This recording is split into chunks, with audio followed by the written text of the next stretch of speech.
Bonsoir, nous nous sommes rendus aujourd'hui à la deuxième partie de notre tutoriel concernant l'utilisation du capteur de la carte Arduino Nano et aussi du transceiver et receiver RF433 qui nous aidera dans la création de notre prochain projet, mini-projet, qui consiste à contrôler un véhicule électrique, un petit véhicule, une petite voiturette électrique à partir d'un geste de main. Et sans plus tarder, je vais tout simplement vous montrer ce dont on a besoin pour pouvoir faire la configuration. Cette fois-ci, nous avons besoin de 2 nanos, comme la dernière fois, qui sont fixés sur une platine de 4 nanos qui sont fixés sur une platine d'expérimentation chacune. Et nous allons donc essayer de connecter ceci ensemble et pouvoir faire un petit test, question de voir comment le transceiver envoie le message au receiver afin qu'ils communiquent ensemble en quelque sorte. Et dans la troisième partie qui va venir d'ici une semaine, nous allons donc utiliser ce que nous avons appris maintenant pour pouvoir contrôler la voiturette électrique qui a été conçue. Alors ça, c'est juste la deuxième partie qui montre juste la configuration de notre receiver et transceiver. Alors voici notre nano. Ceci, nous allons l'utiliser par exemple pour le transmetteur et ceci pour le receiver.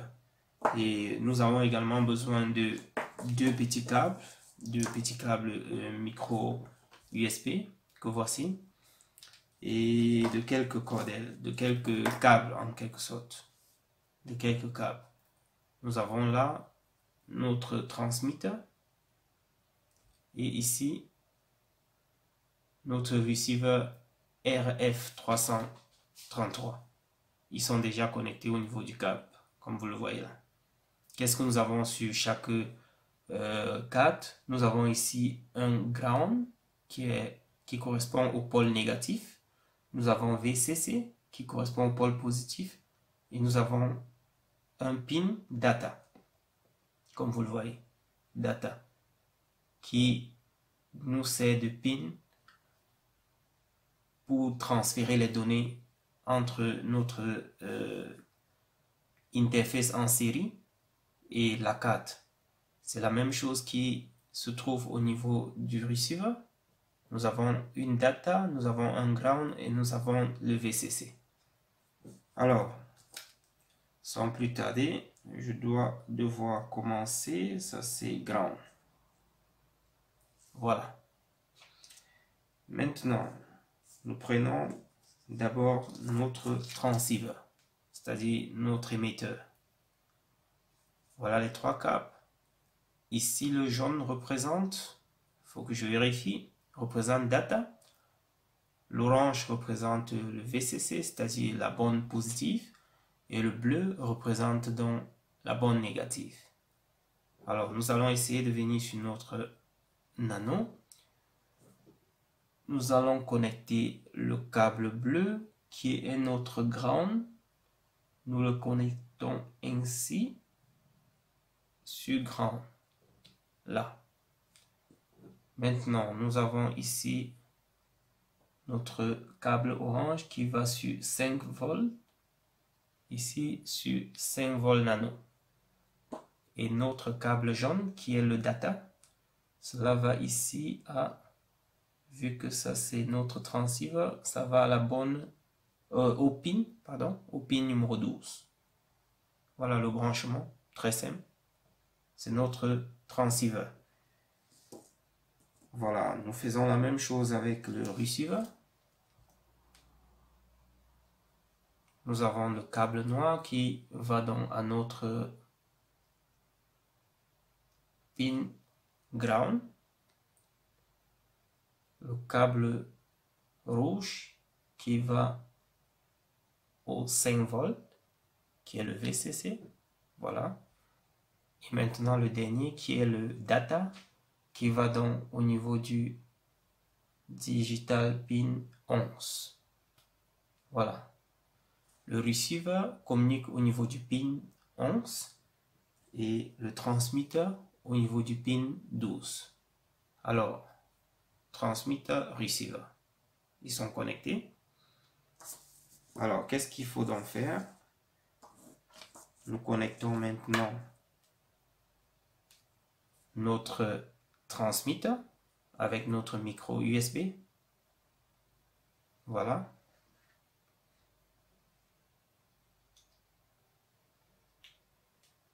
Ça signale. Et la même chose sera faite au niveau du receiver. Alors, les deux sont ainsi connectés. Un instant, les deux sont ainsi connectés. Nous pouvons même jumeler notre...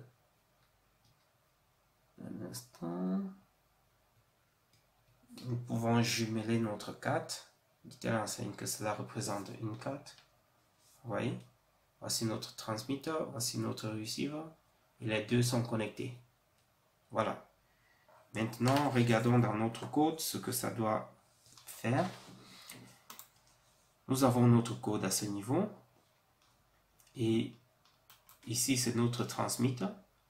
Le transmetteur a besoin de quelques bibliothèques, de quelques libraries qui ont été importées comme vous le voyez. Et ici, nous créons un objet de ce type. RHASK, Radiohead. Et dès que cet objet est créé, c'est lui qui sera donc utilisé ici pour pouvoir initialiser et faire l'initialisation. Ça, c'est juste l'ouverture de notre console en série, c'est-à-dire le setup. On essaie de mettre le nombre de transferts, le nombre de data qui sera transféré par seconde, qui est 9600. Et là, nous tombons tout simplement dans notre loop, où nous allons définir le message qui sera donc publié plus tard. Et là, nous appelons la fonction send, qui va nous permettre d'envoyer le message par le transmetteur. Et là, nous avons le message dans notre fonction strlen, c'est-à-dire la longueur du message qui sera envoyé à ce niveau. Et là, nous faisons juste une petite pause de une seconde, je vais dire d'une minute, pour pouvoir, d'une seconde autant pour moi. Nous faisons une petite pause d'une seconde et chaque fois, nous reprenons le même processus. Ça, c'est ce que le transmetteur fait. Alors, de l'autre côté, nous déclarons également, nous importons également nos libraries, nous déclarons ou bien nous créons l'objet driver. Et les mêmes choses se font également chez le receiver comme tout à l'heure chez le transmetteur. À ce niveau, nous créons donc une variable bufflength. À ce niveau donc, nous recevons donc le buff, c'est-à-dire le message qui a été envoyé tout à l'heure sous forme de caractère au niveau du sender, au niveau de l'émetteur, du transmetteur. Ce message est maintenant reçu et dès qu'il est reçu, nous pouvons donc faire un affichage de ce message avec serial print l char buff pour pouvoir afficher le message qui a été reçu. Et dès que nous le faisons, notre console en série nous permet donc de découvrir le message qui a été envoyé tout à l'heure. Alors, sans plus tarder, je souhaiterais vous attirer l'attention à ce niveau, en ce sens que cette bibliothèque n'est toujours pas disponible. Et pour l'avoir, on peut le télécharger online, c'est pas compliqué. Comment la bibliothèque s'appelle? C'est la RHSK.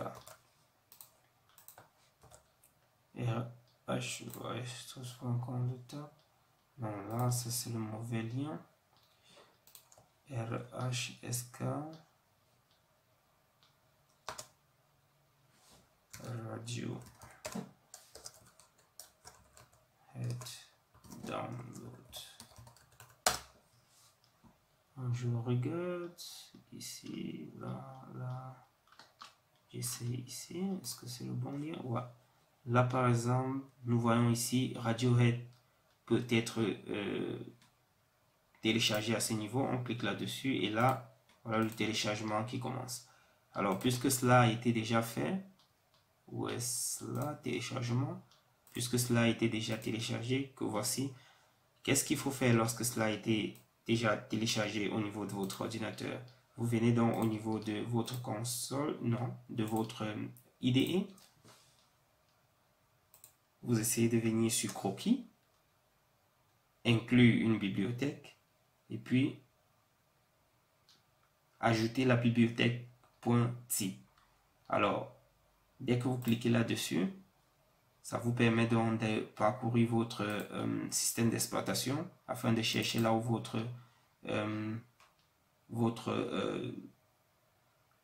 archive ou bien votre dossier se trouve.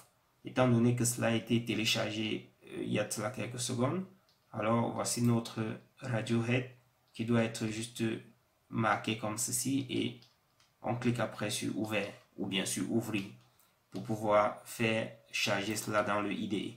Dès que cela est fait, vous revenez ici sur Croquis, inclure une bibliothèque. Cette fois-ci, vous descendez un peu plus bas et vous allez voir Radiohead qui a été incorporé dans le système de library. Cela va permettre donc à cette bibliothèque ou bien à ce library de bien travailler ou bien de bien communiquer lors de la compilation de notre programme. Ça, c'est juste ce qu'il fallait remarquer à ce niveau. Alors, dès que cela est fait, essayons donc de voir si notre programme fonctionne comme cela se doit. Avant de commencer, nous allons regarder sur quel port est branché notre carte Arduino Nano. Ici, la carte s'appelle Arduino Nano, c'est déjà correct. Le bootloader est correct. Maintenant, nous avons le port numéro 33. Il y a aussi un port numéro 32. Alors là, il faut d'abord découvrir quel est le port sur lequel est branché le transmetteur et quel est celui sur lequel est branché le receiver. Pour savoir cela, nous allons par exemple dans le gestionnaire. Allons ici, tout simplement. Alors, ordinateur, propriété. Alors, gestionnaire de périphérique, nous cliquons là. Nous venons ici sur port. Nous voyons que nous avons deux ports avec le driver qui correspond au Nano, au Arduino Nano. Nous avons donc un qui est connecté au port numéro 32 et un autre qui est connecté au port numéro 33. Maintenant, pour découvrir qui est le sender ou bien qui est le transmetteur, nous pouvons débrancher par exemple le USB, un seul instant, et nous voyons bien que le port numéro 32, voilà le USB qui a été débranché, nous voyons que le port numéro 32 à ce niveau a disparu. Ça veut dire que le transmetteur a été connecté au niveau du port numéro 32. Alors remettons. Voilà, le port numéro 32 revient. Alors, on sait maintenant que le transmetteur que voici est connecté au port numéro 32. Alors, nous choisissons donc le 32. Pour donc vérifier, on peut regarder un peu plus ici en bas. Arduino sur COM32. C'est bien ça. Alors, essayons de vérifier le code. Si tout se passe bien. Compilation terminée. Et là, faisons un téléversement au niveau de la carte.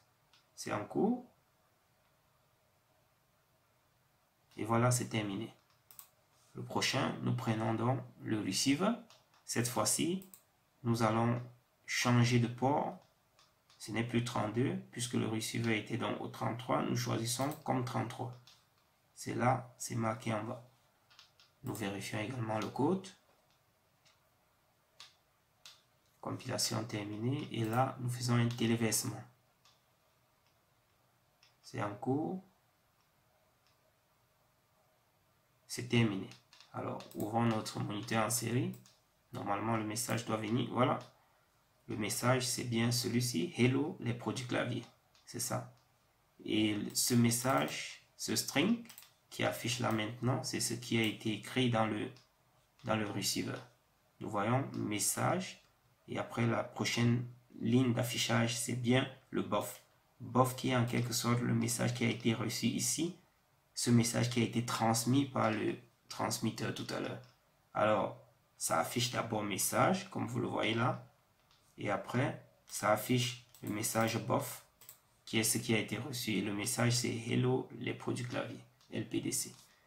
Alors, voilà en quelque sorte comment est-ce qu'on configure ce RF433.